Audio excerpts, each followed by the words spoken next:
Ladies and gentlemen, welcome aboard today's edition of Human Events Daily. First story today, the Marine that everyone saw saving the baby in Kabul.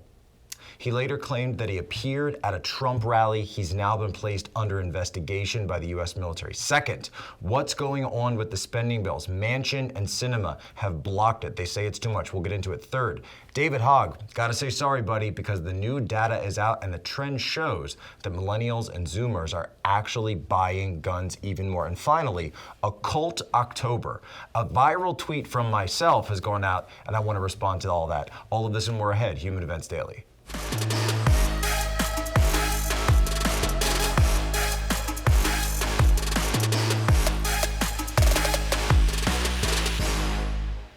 So we all saw the video, of course, of the baby being pulled over the wall, those harrowing scenes that came out of the last stand of the Americans in Kabul. Of course, that baby being pulled over. By the way, just to throw out there, there's some story coming out of CNN. There's fact-checking. They're saying that he may not have been the specific Marine who was in the photo, that the photo may have been, one of his partners, and he had, whatever, right? We're going to get into all of that. He says that he is the one that pulled one baby, even a different baby. I don't know. But here he was, Lance Corporal Ian Clark, up on stage with President Trump just last week in Georgia. Watch the video. And we're also honored to be joined by one of the Marines who bravely served in Kabul during the withdrawal and helped evacuate children over the airport and over the airport wall. You saw him.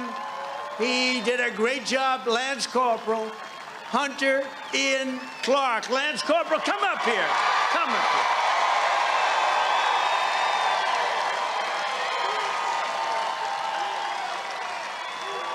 Come up, handsome guy.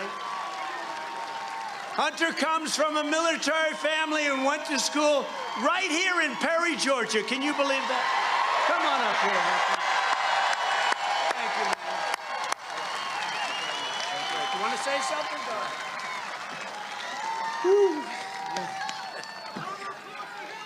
Hey, my name's Lance Corporal Hunter Clark. I'm here from Warner Robins, Georgia. I am the guy that pulled the baby over the wall, and it's definitely probably one of the greatest things I've ever done in my entire life.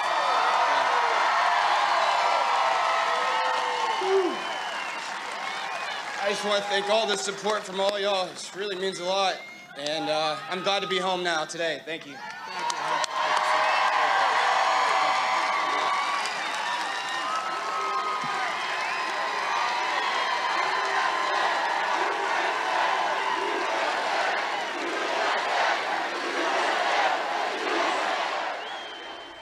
So the latest that's come out is that the Department of Defense has him under investigation to see whether or not any DoD directives or regulations were broken. And a lot of people have pointed this out. They say, well, it looks like a campaign event, and an active duty military member isn't supposed to be involved in a campaign event. So that's something they want people put him under investigation for, if you're someone who's on the left. But I've also seen people on the left saying, look, it's simple. This wasn't a campaign rally. Trump is currently not running for office. He is a former president. Remember, this is the Save America rallies. These are not his partisan rallies where he's directly running for president. Again, we know the situation. We know he probably will run. But at the same time, when we're talking about legal proceedings, we have to actually go through that stuff. Listen to his speech. He made no political statements. He didn't endorse anyone. He wasn't there to be endorsed. He wasn't there supporting someone. And he wasn't disparaging anyone either. He wasn't disparaging Joe Biden, the commander-in-chief. He wasn't disparaging his chain of command. There was none of that. And third, and finally, he was a hometown hero. This is a hometown hero event where he's been brought up to be honored as someone who's actually in his hometown. The fact that the military would come out so publicly and call for his investigation, place him under investigation, right on the heels, by the way, of the U.S. Marine Corps putting Lieutenant Colonel Scheller behind bars, where he's raised over $1.5 million, by the way, for his defense. It confirms the fears of so many out there that something very, very wrong is going on within the ranks of the United States military at the highest level. The questions are, why are we placing people like this under investigation? Why is Milley not under investigation? Why are all of these generals and all of these people that conducted that absolutely disgusting and shameful and humiliating withdrawal the way it was done, none of them are under investigation? There's no IG cracking down on them. No. But this guy, who wasn't even, and for those listening on the podcast, he's not even in uniform when he goes up there. Understand what part of the movie you are in. This is not the part where the good guys have the ball. Understand that. Act accordingly. This is the situation we're in, and the only way it's going to ever stop is if enough good people stand up and say, no, enough. We are not going down this road anymore. We are going to stand up for the United States of America, for traditional values, for American values, and we are not going along with any more of this crap. Stay tuned, more ahead, Human Events Daily. The game of chicken continues. You've got on one side AOC, Priya Pal, and every member of the House Progressive Caucus fighting. They want their number, a $6 trillion spending bill. On the other side, you've got Manchin, you've got Sinema, and the moderates saying, we don't want that. We want 1.5. And in the middle, Joe Biden and Nancy Pelosi trying to salvage anything they can of the Biden agenda, this Build Back Better infrastructure deal. Let's listen to what Manchin said just recently. Means testing means that are we targeting the people that need it or getting it, or the people getting it that maybe could do without? And they're in pretty good shape. So I said means testing. I said work requirements. Those are all very, very important in these things. And that way you target children. So you have the beginning of life, our children. Pre-K, yes. Then you have the end where our senior citizens want to live in the dignity and respect of their own home. We can do that with some assistance. And again, some can pay a little bit, and some can't pay any. That's means testing. It goes an awful long way that way. I'm just not, so you know, I cannot accept our economy or basically our society moving towards an entitlement mentality, that you're entitled, okay? I'm more of a rewarding, because I can help those who really need help if those who can help themselves do so. Now keep in mind, people are saying, Poso, why haven't you covered this? This is the biggest thing. Look, I think a deal will be set. I think that, and we saw this just recently in the Senate, where Mitch McConnell and other establishment Republicans, 15 of them, sided with the Democrats to prevent the government shutdown that would have taken place. Today, October 1st, is actually the first day of the fiscal year for the U.S. government. So September 30th is actually the final year. This is a huge deal when it comes to working in the government, when it comes to being in the military. When I was still in the government, this was a huge situation. All of your budgeting, your scheduling, your planning all runs around this, right? You have to have funds appropriated for that fiscal year, and they can only be spent in that fiscal year. If that doesn't happen, you're done. Finito. I actually remember I got furloughed one year when I was in the intel community, and I spent this is when Obama was president, and I think Boehner was the speaker at the time, and it was I spent a week just kind of hanging out, went to the gym, saw a bunch of movies. It was a good time, and you get paid at the end of it. That's all a game. That's why I'm not giving you the play-by-play. There's other podcasts, there's other shows you can go to get that. But what I will give you is the broader discussion, the high-impact analysis, and that's what we do here at Human Events. Understand, this is a civil war now within the Democrat Party, because you have competing interests. You have moderates on one side, you have the progressives on the other side that want more. But then you also have in the middle Biden and Pelosi trying to ram this thing through to get both sides to agree to something.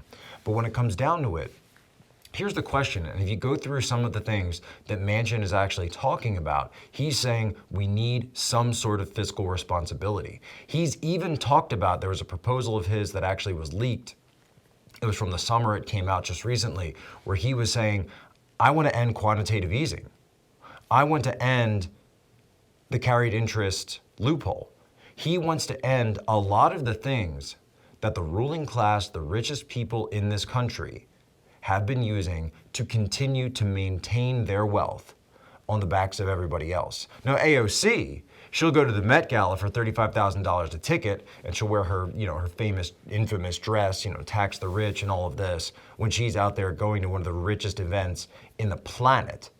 But understand the difference. You've got one side that says the way to perpetuate this is through more government spending. You've got another side out there that's saying, no, let's actually take meaningful steps along the lines of economic populism. So my question is, for people like AOC, for the squad, for all of the ones out there that preach from this pulpit of economic populism, can you sit down with Manchin, with Sinema, and with the others and say, we agree with you. We agree with you in economic populism. We agree that there is a 1% in this country that has been robbing the people blind, that has been operating off of a rigged system for a long time. Everybody out there in the ape army knows about what's going down with Citadel right now, Robin Hood, there's a bunch of issues. And there's a huge investigation going on now with the Fed, Jerome Powell, and the actual governors there about what they were trading at the same time that they were setting all of these policies. It doesn't take a Michael Burry from The Big Short to understand that this whole thing is operating off of a rigged system. So when you sit back and you say, well, are those people going to fix it themselves? No, they're not. AOC. This is me to you, Poso to AOC. I think you actually have an opportunity here to do something amazing for the people. Talk to people about what debt means. Talk to people about getting out of debt.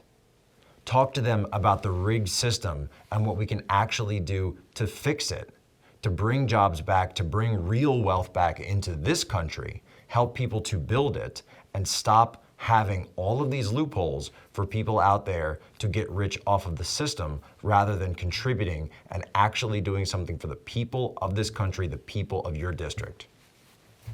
Show yourself, AOC. Show yourself.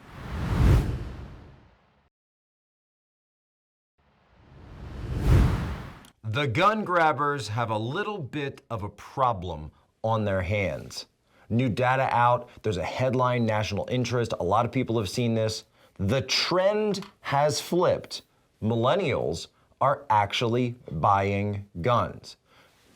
Now look back to just a couple of years ago. We had a massive, completely AstroTurf. What does AstroTurf mean? It's funded by big interest. It's funded by Hollywood, funded by Michael Bloomberg.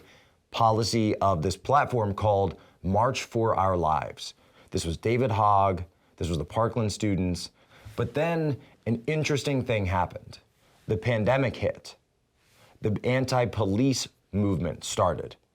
Crime shot through the roof in every single major city in the United States. The FBI data says it was 30% in homicides alone. And then what happened?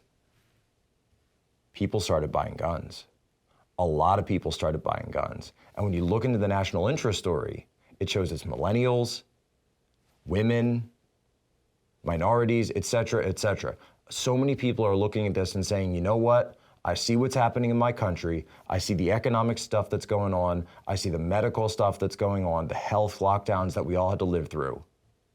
And they say, you know what? I want something that will help defend me, defend my family, defend what I have. And I'm going to go out and exercise my Second Amendment right. So listen to David Hogg try to explain what this situation means. And it's essentially the complete opposite of what he was trying to attempt. Take a listen. It's not only gun violence that's going up, it's also gun purchasing.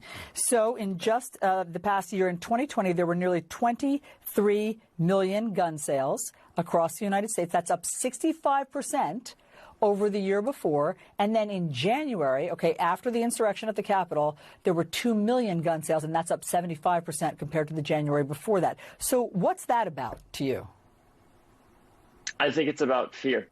I think it's about the fact that as a country, oftentimes we would rather, unfortunately, turn on each other and point to someone's skin color or point to someone's immigration status or their gender or their sexual identity and claim that's the threat, when in reality, we should all be working together against the sources of evil that are creating this gun violence and the injustice that promotes this gun violence and gun purchases in the first place.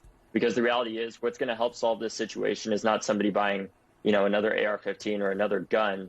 It's going to be all of us working together to change the political system and the corruption and system of loopholes that has brought us to this place where a corporate, a corporate lobby, essentially like the NRA, is able to put such a chokehold on our elected officials that they're letting thousands of Americans die every year simply because they're more afraid of what the NRA will do in their next election than whether or not there's going to be another school shooting in their community or an everyday act of gun violence. And that has to change. We have to come together as Americans and realize this isn't about being Democrats or Republicans. That 6-year-old, that 14-year-old, that 12-year-old that die every day, they don't have a political affiliation. They're a kid that wants to grow up, and they deserve to grow up in peace and security, no matter their zip code, no matter the color of their skin or where they come from or who they are. And we have a responsibility as older people to act to protect them so that in the future, they're able to be college students and they don't have to come on CNN and talk about, the fact that we're a country that uniquely has to deal with this situation, because we don't have to. It absolutely does not have to be this way. So here's the dirty little secret. The bottom line up front on this is simple. When it comes down to the rubber meeting the road and people knowing that police response time is what it is, 5 minutes, 6 minutes, 7 minutes, they respond in minutes when seconds count. That's not a slight on police.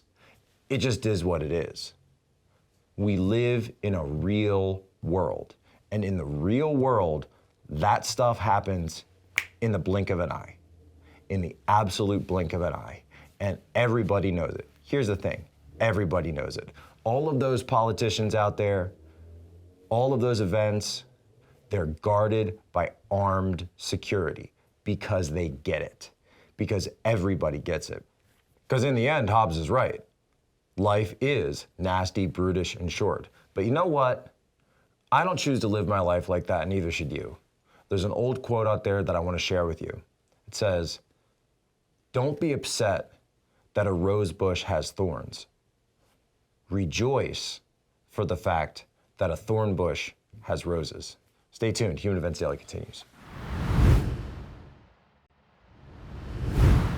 So today is October 1st, and October 1st is, of course, the start of fall, but it's also the start for a lot of people of Halloween. Remember, Halloween, All Hallows Eve. Samhain was the original Irish festival regarding this. And it has always been a festival regarding sort of that crossover between worlds, right? That idea that there is the natural world, the realm of earth, this world, the physical plane, and the spiritual plane. There was this idea that through the crossing of the harvest moon, that there was a crossover between the worlds and that this barrier would always be weaker. But I had a couple of tweets essentially talking about this prior to today. They went super viral. I didn't actually intend for them to go this viral, but a lot of people are asking me what I meant. And I wrote this: never mess with black magic. Even tarot cards, fortune telling, etc. You don't know what you're getting into or who you're talking to. I also had another one. I said, do not mess with Ouija boards. Ouija boards are demonic. Now, I had so many people comment to me on this, and they said, Jack, this come on, this is stuff, it's Parker Brothers, it's just some fun, it's just Harry Potter, it's just this, it's just that. It's as simple as this, folks. Look, go out and look at the polling on this. 50% of Americans believe in demons, ghosts, and the rest of it. If you are someone who's a Christian, then you believe in heaven. But that also necessitates a belief in hell. Christ performed exorcism, so did the apostles, right? Understand that when you are messing around with that stuff, it's all about power, it's all about control, it's all about gaining advantage over others. Sure, you might be getting some energy out of it, but the energy has to be taken from somewhere. There's always a cost, there's always a catch. And what the church teaches on this is quite simple. That when you mess around with that, you are opening up an entry point for evil in your life. Because when you're asking for something, you don't know what you're trading away, you don't know who you're talking to. There's a reason they talk about familiar spirits, etc., etc. So here I thought that I wanted to just put up a couple of tweets, because why? I care so much about all of you out there. So be careful. this Halloween. Be careful this October. Do not go around messing with that stuff. Do not mess with dark spirits. I cannot wait for Media Matters to take a look at this segment specifically. But folks, let me just say, I'm a Christian. I believe in the Bible. And I'm not ashamed of standing up for my faith, of standing up for my beliefs. And neither should you be. Once again, that is all the time we have here on HE Daily. But before we go, I want to remind all of you to share this out with your normie friends. Get it out there. Be the influence agent. Give people the bottom line up front and show them the importance of the bottom line up front, the bluff, B-L-U-F, the bluff. And now, as always, it's time for our moment in history. We actually have a special clip that I wanted to play because today, October 1st, in 1949, 72 years ago, was the takeover of China by the Chinese Communist Party, the CCP. Go watch the clip.